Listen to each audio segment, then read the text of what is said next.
Existem silêncios que parecem orações e feridas que se tornam nossas maiores lições.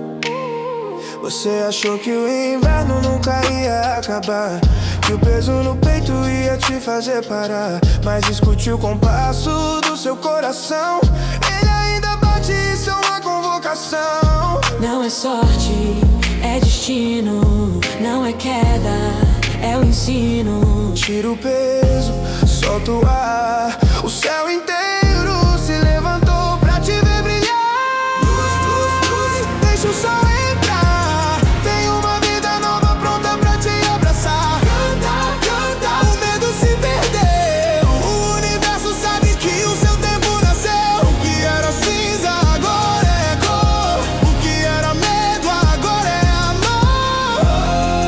Você é vencedor. A poeira baixou e você ficou de pé. É a força da fé, é a força da fé. O que ontem te parou, hoje é o seu degrau. O final da história é sobrenatural. Respira fundo e olha pro horizonte. Bebe da água, ele é a fonte. Eu profetizo alegria onde houve dor. Receba! Eu profetizo alegria onde houve dor. Receba! Receba!